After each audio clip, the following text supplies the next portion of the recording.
Hello, and welcome to Get Recc'd. I am your host, Don Falgu. And I'm your other host, Stephen Falgu.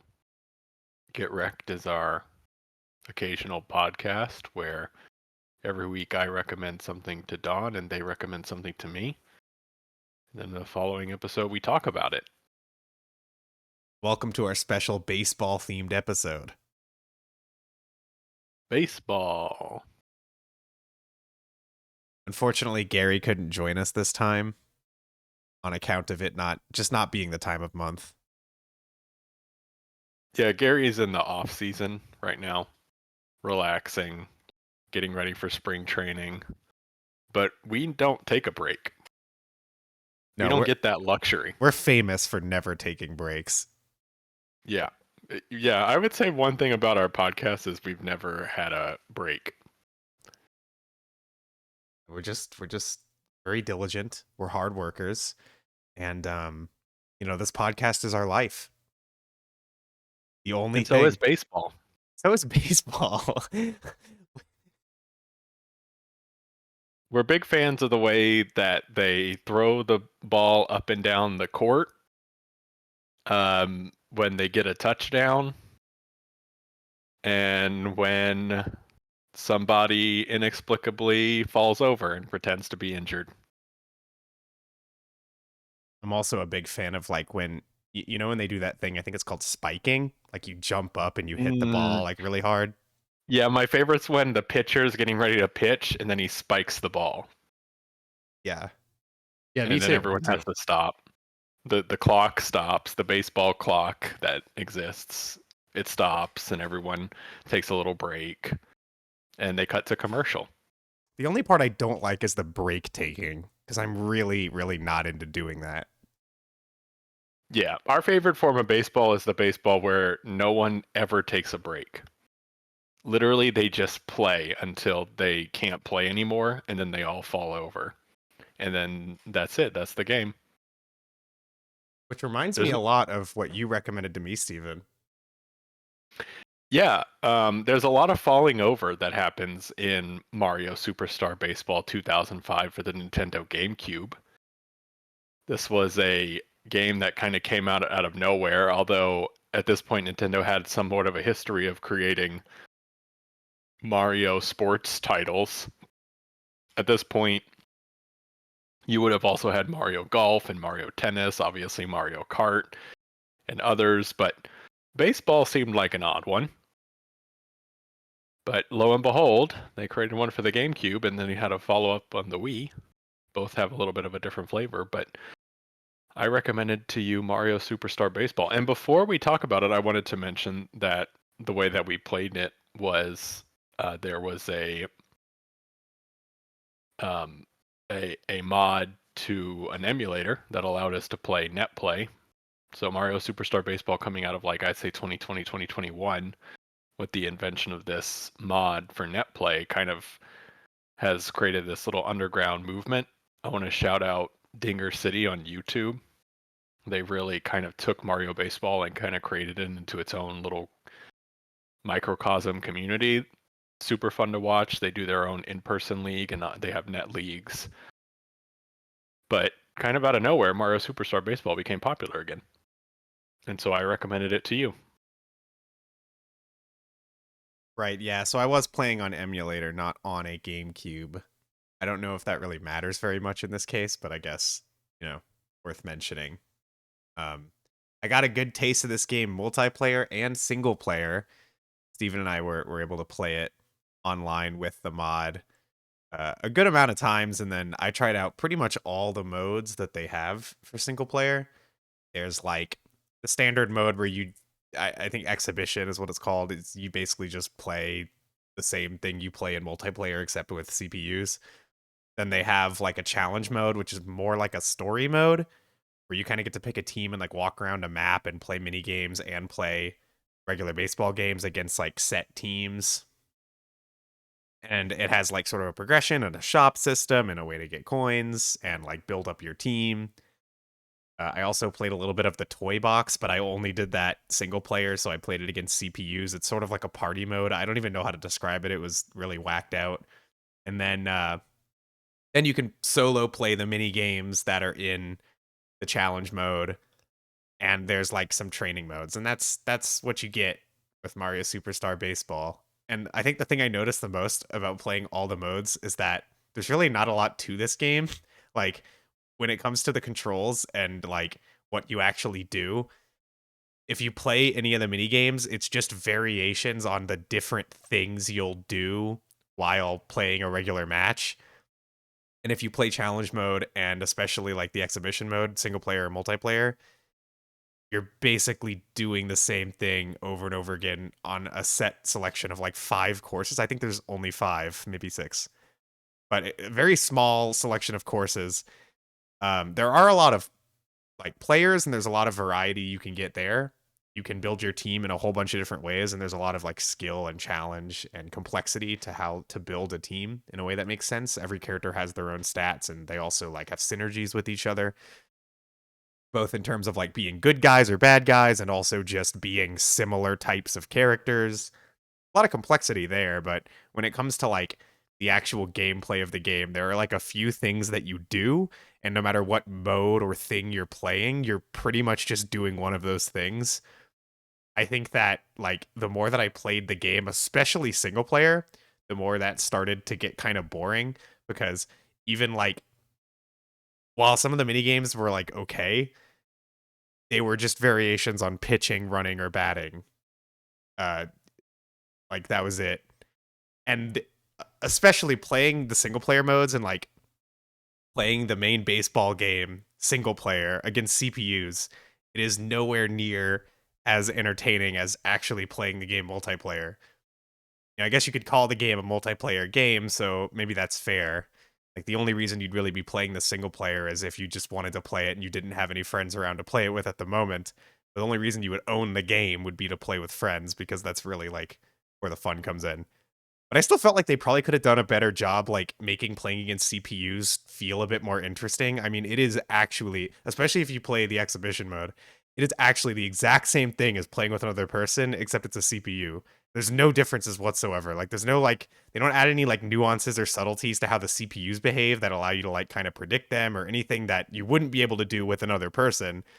So honestly, like, especially pitching against CPUs is really lame, because the whole fun of pitching with another player is that you're like, trying to fake them out and like guess their mind state.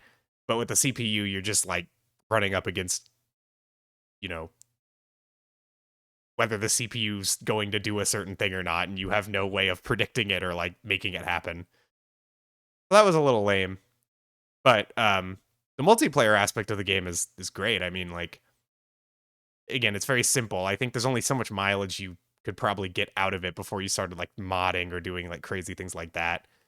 I think like if you were just sitting playing this game couch, there's only so much of the game I think you could play before it would get a little bit old, because again, it is kind of the same thing every time with very few courses to choose from. But like the core gameplay is really fun. Uh, I do have like light criticisms of certain things in it, but I think overall like it's a blast. I think like when Steven and I were playing, like we were just having so much fun playing the game. And I suck ass at it, but it's still a lot of fun. I think like batting and pitching both are just complicated enough, but also simple enough to make them like enriching to play. Pretty satisfying. I think especially pitching can be a lot of fun playing with another person, because again, you're like you're trying to guess how they are going to respond to what you do, which is much more interesting than throwing it at a CPU that's just going to randomly do a set number of things. Yeah, I will add, I think you mentioned it when it came to team composition. I think what's so thrilling about the game is that there's a lot of complexity here and nuance that I don't think you would necessarily expect, because you're right, at its surface it's very simple. Like they definitely arcadified baseball in a way that makes it incredibly easy to just pick up and play. whether you understand the complete mechanics of baseball or not. I think where this game in particular kind of takes it to that next level is there's a lot of like as you get better at the game, there's more to uncover when it comes to some of the mechanics, like swing mechanics and pitching mechanics. There are like a number of different pitches that you can throw, and also, unlike real baseball, you can move the ball while it's in the air. Like, or maybe I guess kind of like real baseball, depending on how you throw the ball. But in this case, like when you throw the ball, you can literally move it around. So there's like just enough to continue to uncover and improve on that I feel like this is one of those, easy to learn, hard to master games. And I think that's why there's become such a community around it. Because one, it is just fun to see all these Mario characters, and each of them have their little quirks and everything, like you mentioned, from their stats, but also just things that they can do, especially when it comes to the captains who have different specialty star pitches, like Mario can hit a fireball, baseball, and stuff like that, that it makes it a little more interesting than just like if you were to put on like MLB The Show or something, just a true like sim baseball game. And there is that complexity that you can kind of dig into to still make it feel like that and create, a real competitive community around a game that should be quite simple, but because of those things, it's very fun. And like you mentioned, I like multiplayer 100% is definitely the shining star here. But I really like the challenge mode. I dug into it a lot. I think what's so cool about the challenge mode is you mentioned that like as you play, you can progress in a couple of different ways. One of those ways is there's a mechanic called Superstar where you're trying to complete these missions for characters on your own team, and once you've checked all the boxes, then they become a superstar, and superstar versions of all the characters are just like by far and away better than their non-superstar version. But then the other thing is there's like a secondary minigame is while you're playing against enemy teams, and the idea is like you have to play a few different teams and then you fight Bowser's team, and that's how you win the cup. As you're playing other teams, there's also a layer of missions there where you have to complete a certain number of, check boxes to recruit players from their team so you can like organically create a team.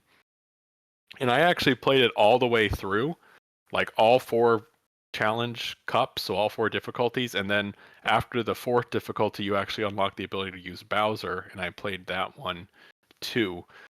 Um, you're right.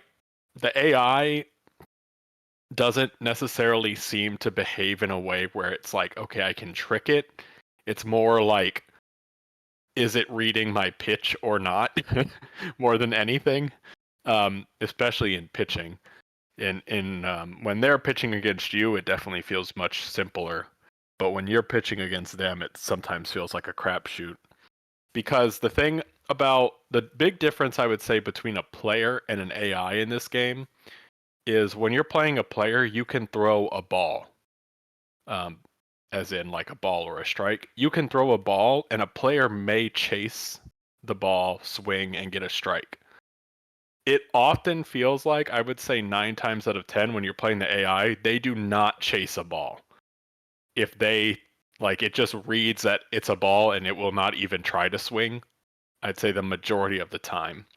And that's a big layer of what makes pitching in baseball so dynamic is, reading the other player and trying to get them to chase after a pitch that isn't just a strike down the middle or over the plate, because you kind of get in their head and you're like, okay, they're swinging a lot, I'm going to throw it so far off that they can't even hit it, and I'll get them out that way.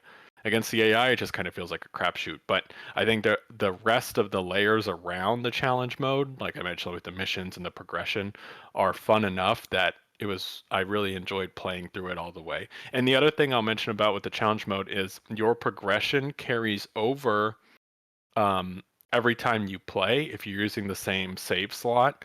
So if you're playing the different captains, because basically you choose a captain team, that's your starter team, and then you can build up from there.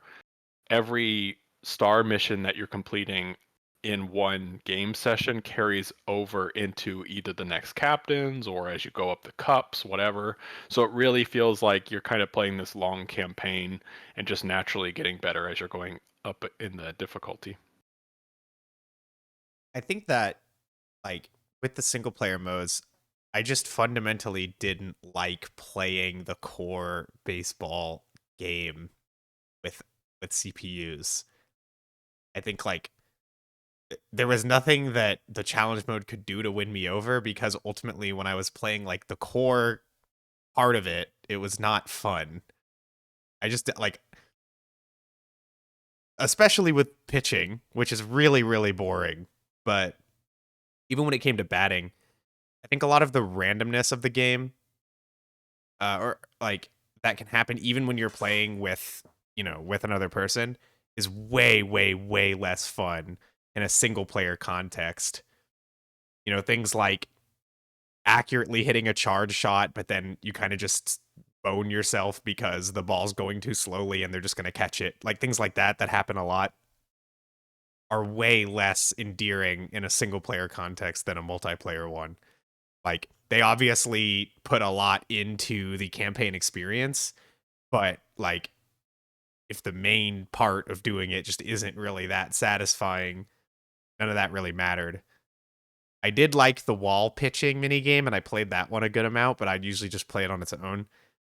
And I liked that you could play the mini games on their own in their own section of the game. That was nice because they are, different enough. Even though they're still using like controls from the different aspects of playing a baseball game, they at least made them feel pretty different. So some of those could be decent fun, but I think like outside of that, on a single player level, I really wouldn't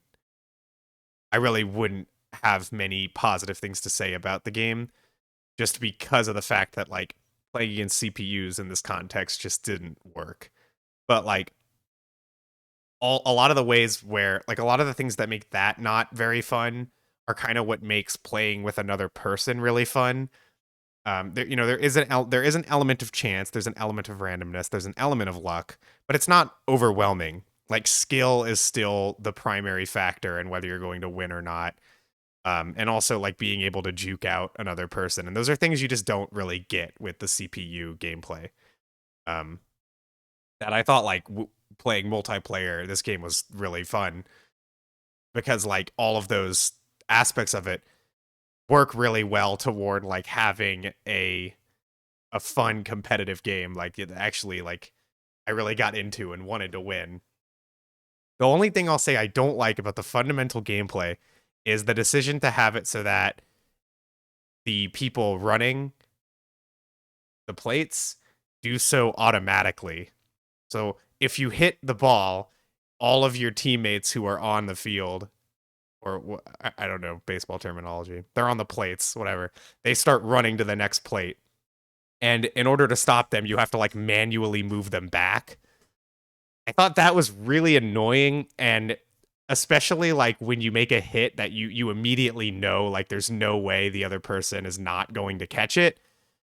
You have to really quickly scramble to move all your players back who automatically started running when it would have been nicer if I'd had the option to just not send them because like I could tell it wasn't going to work. But I think that was probably the only thing that I didn't like about it. I mean, even that had its charm because there was like something kind of funny about hitting the ball and then like watching it like almost land in someone's hand and you're like scrambling to rush all your people back. There was like some fun in that. But I think like from a competitive angle, that's the kind of thing that would just get frustrating after a certain amount of time. Yeah, I think the other thing is there is some randomness in some situations, which I think is good. You have to, I feel like, emulate some aspects of baseball where there are just times where, someone will miss an easy ground ball or an easy pop fly. And they kind of emulate that with some characters will like randomly kind of like look that they catch it and the ball kind of bobbles out of their hand, sort of a thing. But the one that really gets me, and it doesn't happen all the time, but it does happen, is you will make what looks like an out catch, typically either at the wall or sometimes even off the wall, and they'll call it a fair ball and not a catch. And that can be incredibly frustrating because it doesn't feel like you as the player made a mistake, the game just decided that you're like it didn't want to give you the out. Yeah, it's like one of those Again, things. it doesn't happen a lot, that one, but that is probably the most frustrating one to me. It's like one of those things that would work in Mario Party where it's like the goal is to get pissed at the game for giving it to somebody else or something, but it doesn't work as well in like a one-on-one combative situation where like, those things like matter more and you care more about like how well you're playing. To get robbed can be pretty aggravating. But I think again, it's even worse when that happens and you're playing against CPUs because then it's just like the game is just screwing you, and it's not even like nobody's benefiting from that. Unlike at least in a two-player situation, the other player can be like, "Whoa, I'm so lucky," but nobody's feeling that when you're playing single player against CPUs, except for the computer, I guess. Yeah, the Nintendo GameCube. I think we can move on to we can wrap it up here. Yeah, let's do it. I think it's a little bit difficult to fully judge the game because I think as like a single player game, I really am not very into it, and I don't think it really provides like a great experience as a single player game. Um, I feel like the single player experience exists even in the challenge mode, which is pretty well thought out and has a lot to do in it. Even that feels like it exists more to train you for when you get to eventually show off to your friends about how good you are at the game, more than it is like a really riveting experience in itself.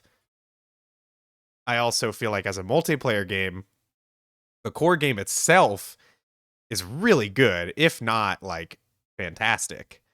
I mean, it's like there's so much there. It's so simple, but there's so much to learn, and there's so much room to get better. So many characters to choose. Who, a lot of them, maybe not all of them, but a lot of them actually add something, and there's a reason to play them. Like that's great, but then even when I look at like the amount of content you're actually left with as a multiplayer game, it's really just not that much. You get two main multiplayer modes in the form of the core exhibition game and the toy box. And the toy box thing, at least we did not play that together, so maybe that would have made me enjoy it more. But like from what I saw of that mode, it was definitely pretty stupid. And not even in a way that like I think I'd get a lot out of playing with other friends. I think like if I was playing with friends, we'd play that like one time and then just go back to playing the regular baseball game. It's not really the kind of thing I'd want to sink a lot of time into. But as for like the regular baseball game, only getting like, 5 or 6 courses is a pretty big downer because at the end of the day, there's only like the game plays the same way every time fundamentally. So the courses are really provide the variation and like how the game plays. And there's just not enough, in my opinion. Like, I feel like it would have been nice to see like 10 or more, at least enough so that like you can get a lot of different kinds of baseball. Each course has like hazards and stuff that change the game a little bit and just enough to keep it interesting. But like ultimately, I feel like you'd run through all the variation there pretty fast also. So it's like, I didn't know this was the first Mario baseball game. But hearing that isn't really that surprising because it feels like they honed in on like making this gameplay fun and decently realistic and like just wacky enough to fit the Mario brand, but still like a mostly skill-based sports game. But that's mostly what they put into it because when it comes to like modes and especially the single player experience, I just feel like it's not really that well-rounded. So like I would definitely recommend like this game now with the Project Rio mod, like playing this with friends, like that was really fun. I'm glad I've been able to do that, and I'll probably do it more. I'll probably get more people to get this and play it through Rio. It's fun. And like as a multiplayer game, I think it's pretty good, but like if I were to, rate the whole experience, I think I'd probably be somewhere between a 6 and a 7.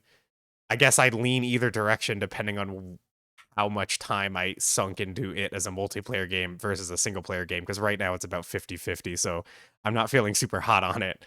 But if I played more and more multiplayer, I'd probably enjoy the game more. Yeah, and I did want to mention Project Rio just recently added Mario Toadstool Tour as well, which was the GameCube Mario Golf game. So that one's also available to play online. I really enjoyed this game. I think there's enough here from a multiplayer experience specifically that really can carry it, and it's easy to see how there was a competitive community that kind of really built itself up around Rio. Like I mentioned, the Dinger City YouTube channel is a really fun YouTube channel where they create their own league and they draft their team and everything, and it's fun to check that out because the core baseball is really good. It's very fun, easy to pick up, but definitely, you can be very good at this game over time. Now, they kind of went in a different direction with the second one for the Wii, definitely more of a a more casual experience for the Wii one, inclusive of pretty much exclusively motion controls. They added a ton more content. So I'd be curious to see if they are going to do a third one. The Switch has kind of been this playground where a lot of these old sports franchises have kind of come back.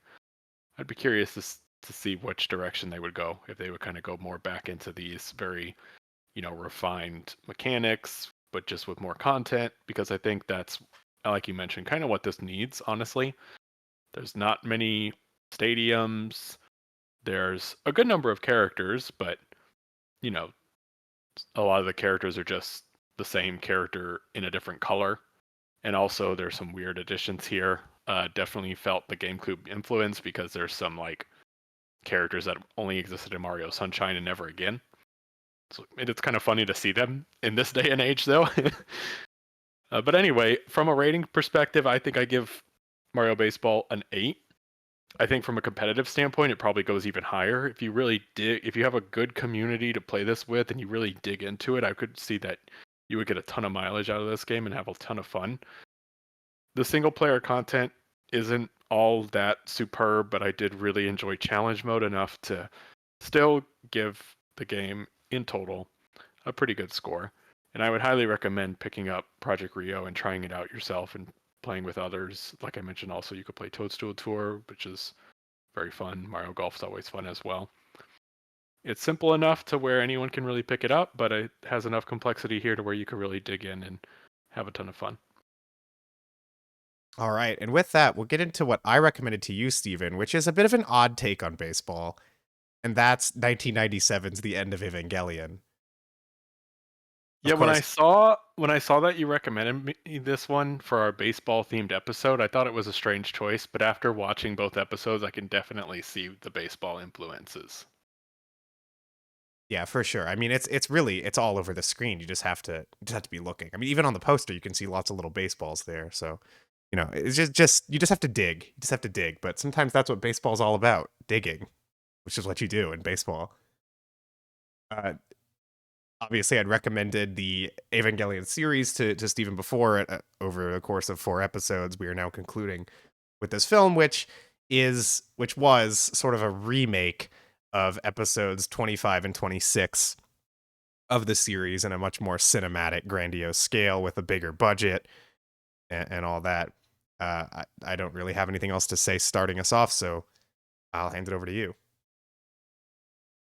I just want to start by saying it was really funny watching all of the opening credit, like the production studio tickers. There's like 10 There's different like 10. Like logos. at some point it kind of felt like it was a joke because it like just kept going. There's a video by Donkey, I remember, that is like basically that joke where it's like all the video game intro tickers, just like that's the whole game. They just keep playing over and over again. And at some point, it started to feel like that's what was happening here. Like I was like, really, another one? It's the number Uh, one movie for fans of studio logos. yeah, it's true. Yeah, studio cinematic logos. Really enjoyed that part. Um, and then it gets into some really dark stuff right away. I was the whole time the movie was going on, I was just thinking back to those last 25 and 26 because it is so different. I think ultimately, thematically, you can see the through line between what's going on here and what was, the ultimate conclusion of like the regular series. And I think that was interesting because, as these are kind of like a complement almost, or maybe a rehash of those two episodes. It's interesting to see like that as a different take. And they almost do feel like they could theoretically exist in parallel, especially once you get into 26, where again Shinji kind of becomes introspective, and there's all this like real world stuff, like real world footage that gets cut into things. It almost does feel like the two like sets of episodes could be happening in parallel in some capacity. So starting with 25, I mean, wow, the movie definitely just gets off to a roaring start. And I mean, it makes sense because coming out of episode 24, you felt like that is where things should go. And that's immediately where it goes here. Um, you're going to have to help me understand one thing that happens in the movie, but I'll get there because I think it's an important part of what's going on here. And I just like could not grasp it. So we won't go there yet. But what I will say is, I think that the way they end different characters' arc throughout the course of this film really feels like they were very thoughtful in how they wanted the characters to wrap up. Especially as we see Masato, we see obviously Asuka and Rei and Shinji. But even the scientist, Ritsuko? Ritsuko, yeah. Ritsuko? Hmm. Even her, like how her arc wraps, they were very thoughtful in all of those things. This first episode, we see a lot of bad things happen, and they happen in a sequence that really just kind of puts Shinji in a terrible place. We see this crazy fight with Asuka. She kind of comes back to consciousness. We see Masato die.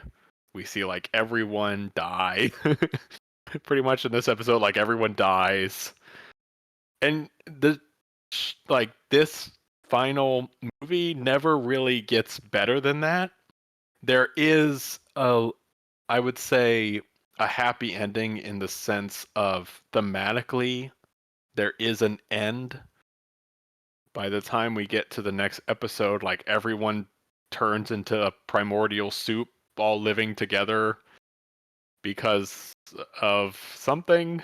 Like Rei becomes a god and Shinji has a wish, and I think thematically it ends with Shinji becoming aware, or maybe I should say like um he allows individuality because his wish is like he's afraid of the other, and then by the end he's like, okay, I've come to terms with it, and now everyone can decide for themselves whether they want to be an individual or not. But other than that, there's no real happy ending. Like almost everyone kind of dies.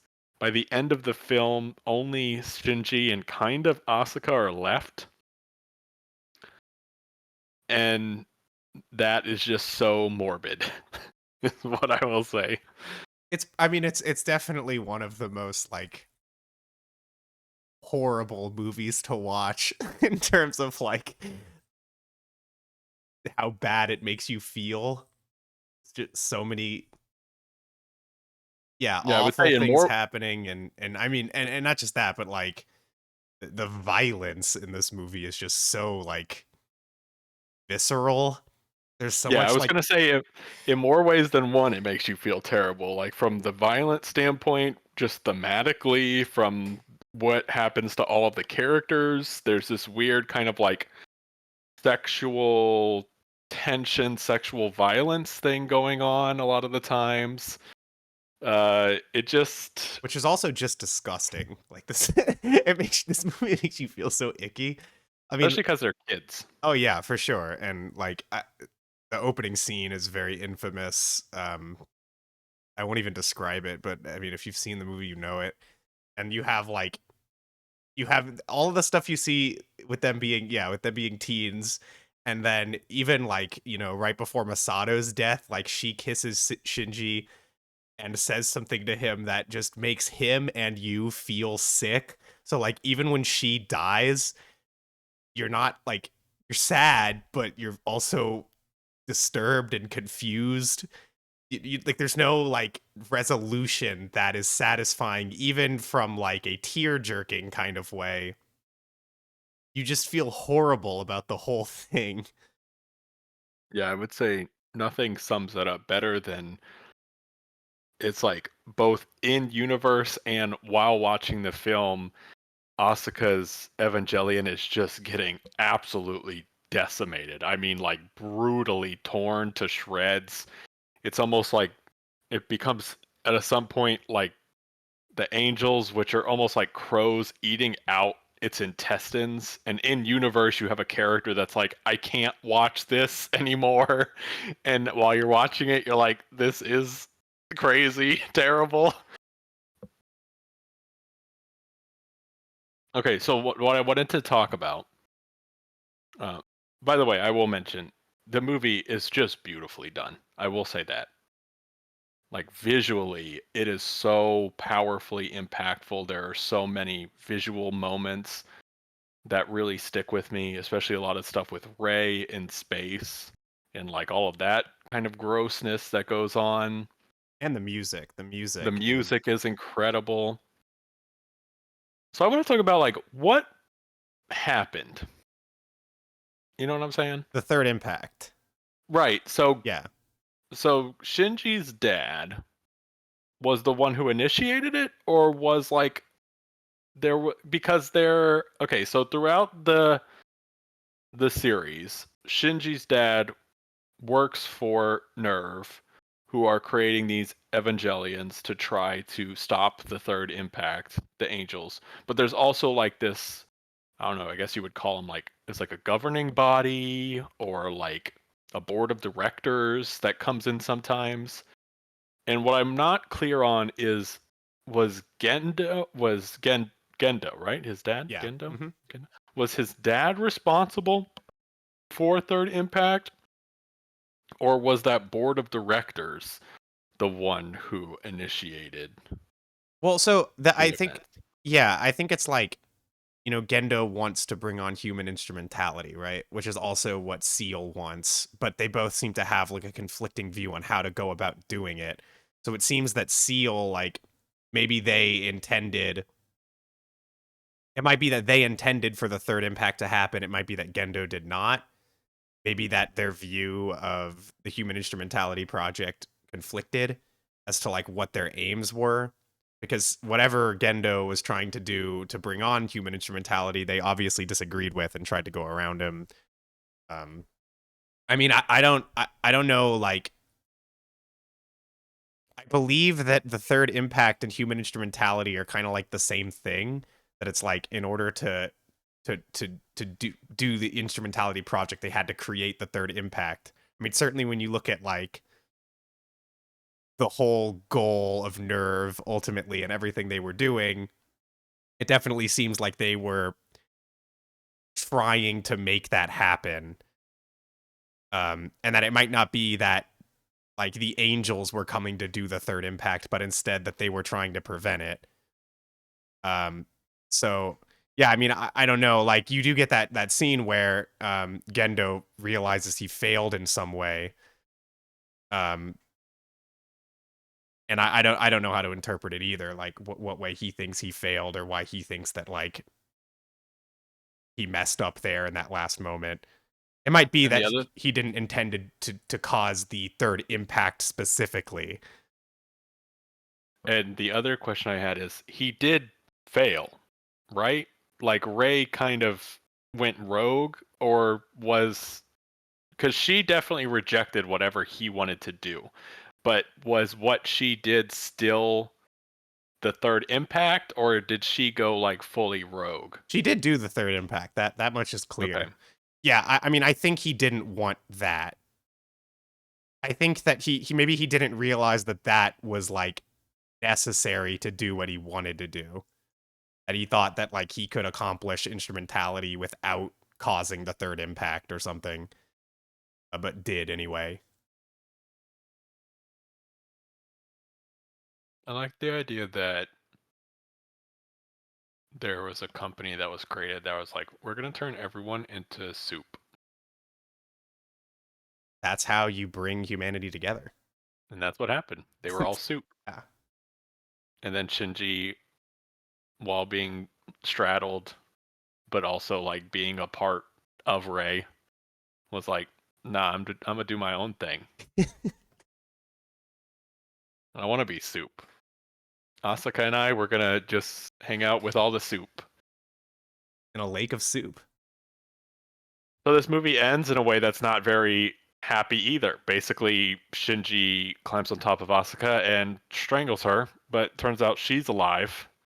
And that's kind of like how the movie ends, really. She puts her hand up, he stops, he cries. And that's about it. It's Like interesting. I like Well, I said, we do get, before you go there, I did want to mention, we do get very similar a similar thematic ending as the last two episodes. I think I mentioned that before, but that idea of like the rejection of, or like I guess the acceptance of ego, like being an individual and being okay with that, like understanding that happiness, like you can find your own happiness. So I thought that was interesting. Okay, I sorry, was just what were gonna you say gonna say? about the final coda of the movie.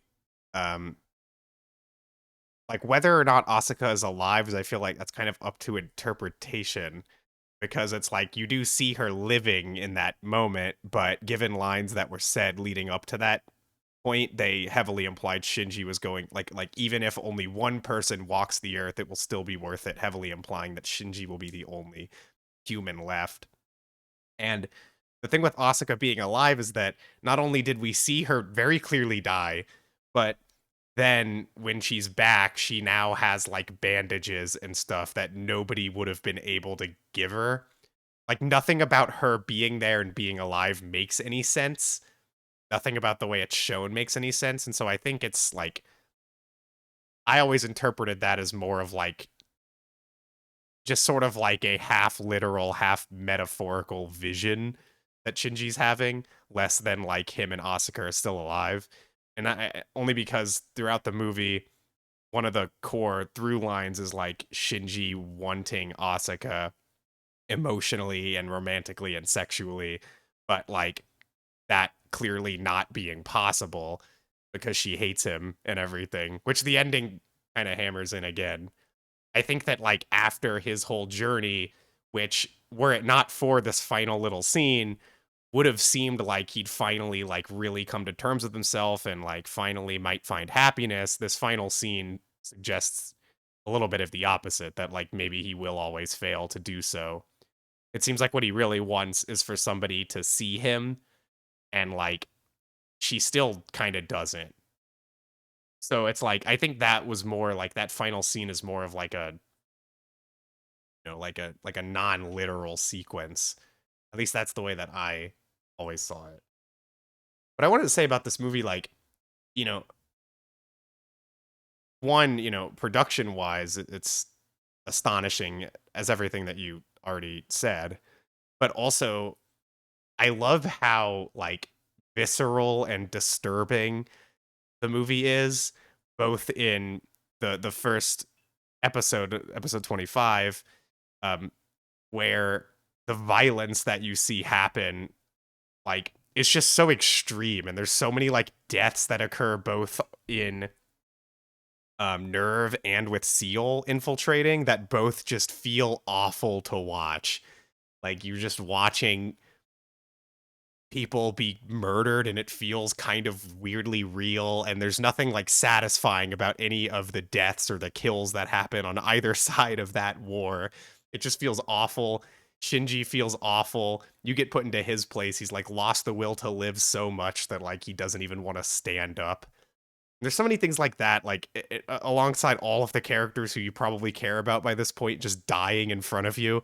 Like it puts you in a really messed up place. And when you get to episode 26, where everything goes haywire, like the movie just shows you so much more terrible, gross, and fucked up imagery. And the head state of the characters is so awful and miserable that it just like it does a great job carrying on where the series was starting to go in a lot of the last few episodes, just like being very miserable, but ultimately saying something positive. And I think that just kind of makes the themes work better, than they did like at the very end of the series where it just felt like things got a little too weirdly happy. The movie never gets happy, even though it has something good to say. It has something positive to say, but like you don't ever feel like it's getting too corny or like unrealistic about it. And also, I think it's like it does a good job carrying on the abstraction of those last two episodes, just doing it in a way that feels way more intentional. When you watch those two episodes, they're very experimental, but it feels like they're only experimental because of a total lack of budget. That mixed with obviously director intent. You see stuff like that earlier in the series.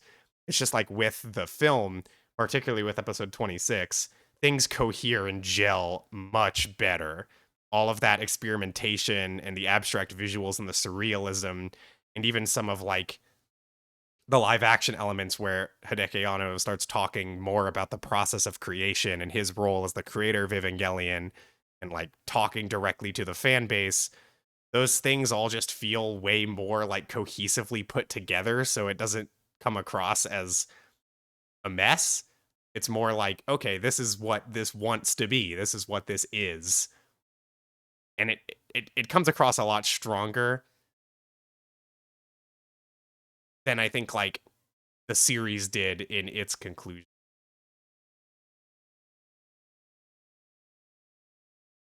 I would agree with that. I think that these two episodes encapsulated in a film really felt like a solid conclusion for the characters, for the show, for the way the show was heading, and just really amped up the budget in a way that made it all so much more compelling. And to your point, the movie has a positive message, but I would say it delivers it in the darkest way it could. I mean, honestly, the film could have ended once kind of in a similar situation or a similar state that the show ended, where, well, I guess not everyone in the world clapping and looking at you, but, with that realization of the individual and kind of getting out of depression and those sorts of things. But instead, it keeps going. And the final scene is no more happy than anything else. But clearly there was a very clear intent. And I think that intent is fully realized here, where it felt like maybe it was not fully realized at the end of the show.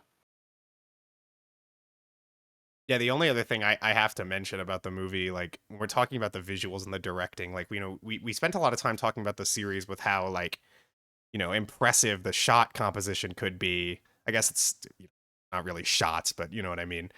The framing of elements and it all felt so artistic and so huge and larger than life. But like, I think like the series, as great as it all is in the series, it almost pales in comparison to this film when you watch this movie. Um, where like with the episode 25, I feel like that's kind of like the perfect Evangelion episode and that it feels like a lot of Evangelion episodes. It uses a lot of the same music and visual cues, just with a higher budget, higher stakes, and just all around like better animation and just better sounding music. It just feels more cinematic, but like at the same time is doing much of what you would want to see in the series. And like I think that battle with Asuka versus the Evangelions is like the most incredible thing you'll ever see in an animated movie. Like the animation, the smoothness, it's unbelievable knowing that this is a hand-drawn film. But I think like with that sequence, that's what you get there. And then with episode 26, you're getting much more of like an art film where you're just seeing like this crazy surrealist imagery and the colors and the music and visuals and the sequencing of events and the pacing of events, as well as like the lines you do get, the dialogue you do get, it is like really spectacular. It's just like kind of nothing else quite like it. I think the closest point of comparison you could maybe make is like maybe it's sort of like you get some imagery sort of like 2001 in there. Um that was what it mostly drew to mind. And then I guess if you want to go later, you could see like maybe like Madoka Magica, but that's obviously just influenced by Evangelion. And really like any anime you see that does like crazy abstract otherworldly visuals like that after End of Evangelion can very clearly be drawn back to this movie. It's just so one of a kind, like to see an animated film that does this many things in its runtime and is so many things and says so many things. Like it really extends beyond the scope of the series, which also similarly, I mean, it could, it did get pretty abstract and it had a lot to say. But I think like with the bigger budget and getting to really see like Ano's vision on that scale, I think it just comes across as like really something else.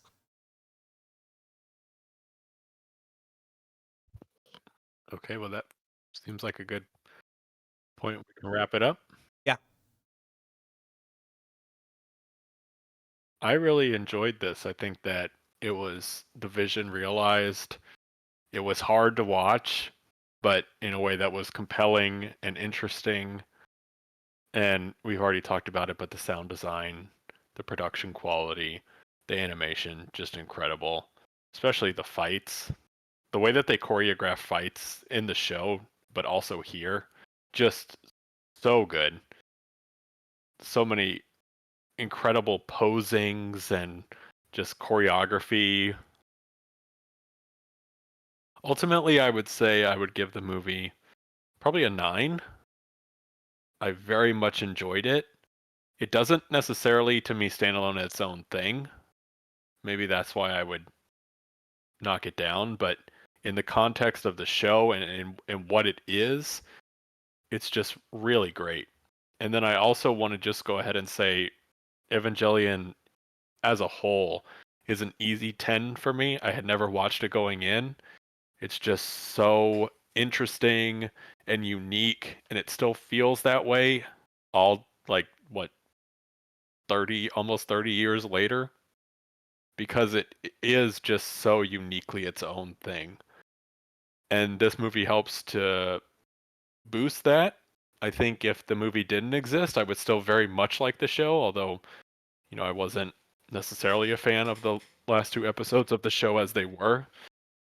The movie definitely helps there, but even still, I mean, Evangelion as a whole, just really incredible. Yeah, I mean, I pretty much gave my final thoughts on the movie. Again, I would just say like it's the kind of movie I just can't believe it exists. It's like for an animated film to do everything this one does, you'll just really never see anything quite like it. And it is unfortunate because I totally agree it does not stand on its own. As incredible and as hyped up of a movie as this is, if you're just a fan of film and you want to watch it, you have to watch the series. Like you just do. It's not even just like it'll make it better if you watch the series. It literally directly follows from the events of the series and requires your knowledge of it. That's absolutely the case, but I don't think that I mean, first of all, I don't see how that's a downside because that just makes you watch Evangelion, so I don't see what the problem is there. But also like I don't know, like as a work of art, I think like it's incredible. It's just one of the best movies ever. Like there's so many things, and even like the soundtrack and everything. There's so many things in there that are just unbelievably good. I would give it a 10. I would definitely recommend the movie, but again, you do have to watch the series. Thankfully, not a super long series, 26 episodes. That's almost like a standard season of a lot of other shows. It's really not that much to ask of you. And even if you're just in it to watch the movie at the end, it's still worth it. And yeah, I guess that concludes our Evangelion recommendation. 5 episodes after, and a year later as well. Um, which means that I can stop recommending it, so that's nice. And with that, we'll get into our recommendations. No longer baseball themed, unfortunately. We had 2 really nice baseball themes today, but there's only like 2 baseball themed media in existence, and we've covered them both in this episode. So we're kind of done with that. And I'll hand it over to Steven to begin the recommendations. So for next time, I'm recommending an album. Not something I recommend a ton of. By potentially a big baseball fan. I don't know, maybe. You think Sting likes baseball? Because I'm recommending to you The Police. I feel like Sting probably likes Yeah, baseball. most likely. Or he probably likes like cricket or something because he's British. But anyway, I'm recommending to you Synchronicity by The Police. It is an album that I think came out originally in, I want to say, 83. So next time we will talk about the Police album Synchronicity. All right, and I am also recommending an album, so we'll have a album themed episode. Great. I'm recommending In Utero by Nirvana. This was the 3rd album by Nirvana. It was also their final record, and I think 2 months ago the 30th anniversary edition just came out of it, so it has been 30 years now, 1993 when the album came out. Produced by underground legend Steve Albini. It was their follow-up to like the biggest rock album in the world at the time, which was of course Nevermind. We'll talk about that next time. And that's pretty I much did does want to it. mention Synchronicity came out on the 17th of June, 1983, so we're kind of celebrating its anniversary. It is 40 years old. Mm-hmm. So there you go. It's an anniversary themed episode. I'm just loving the themes that we're getting recently. Yeah, that does it for this episode, everybody. Thank you for watching. Thank you for watching our Evangelion saga, which we're now done with. I can only hope we don't end up on a 5-episode, year-long binge of something again, but who knows? Maybe next time it'll be 10 episodes and it'll take us 2 years. You know? You never know. Anything is possible with Get Recc'd, except for us taking a break, which will never happen. I don't know if you have any thing to add at the end here, Steven. Safe. Those were our thoughts. Those were our recommendations. Get Recc'd.